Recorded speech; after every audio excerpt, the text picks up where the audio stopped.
Espace Matin, c'est aussi un tout petit peu de culture et de divertissement. Et Quentin ouvre le bal avec l'organisation des prochaines compétitions de foot. Eh oui, en ce moment en Europe se jouent des matchs de qualification pour l'Euro 2024 qui aura lieu en Allemagne.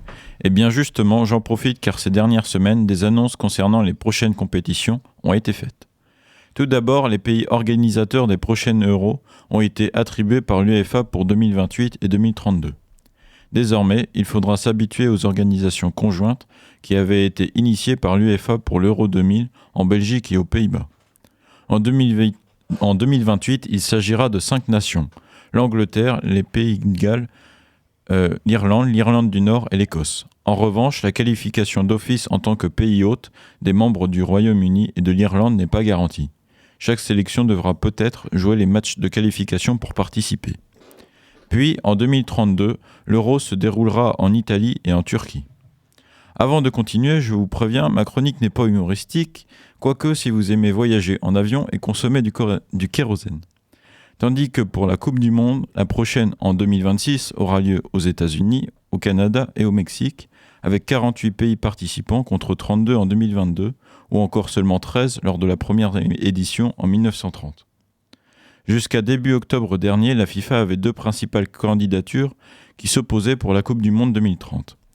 Eh bien, elle n'a pas choisi entre le trio Argentine, Uruguay et Paraguay et le trio Espagne, Portugal, Maroc.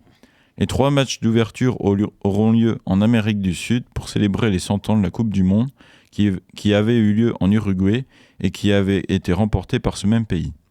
Chacun de ces 3 pays hôtes sud-américains, c'est-à-dire le Paraguay, l'Argentine et donc l'Uruguay, jouera son premier match à domicile.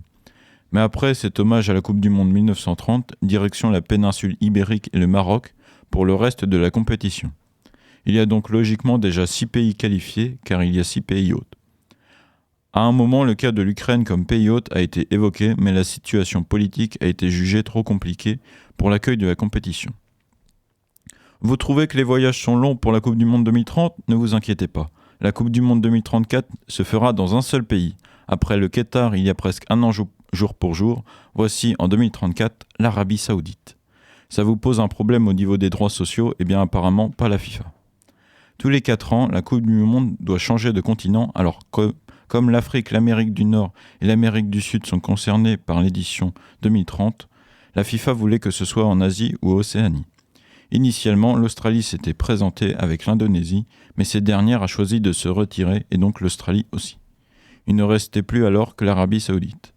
L'Arabie Saoudite qui réalise depuis quelques années déjà d'importantes dépenses dans le sport afin de gagner en visibilité. Une pensée à l'Italie qui n'est pas pays hôte et qui risque donc, comme depuis 2014, de ne pas participer à la prochaine Coupe du Monde. Alors que pendant ce temps-là, la France est en finale. Espérons pour les Bleus que cela continue et pourquoi pas que Didier Deschamps remporte son premier Euro en tant que sélectionneur.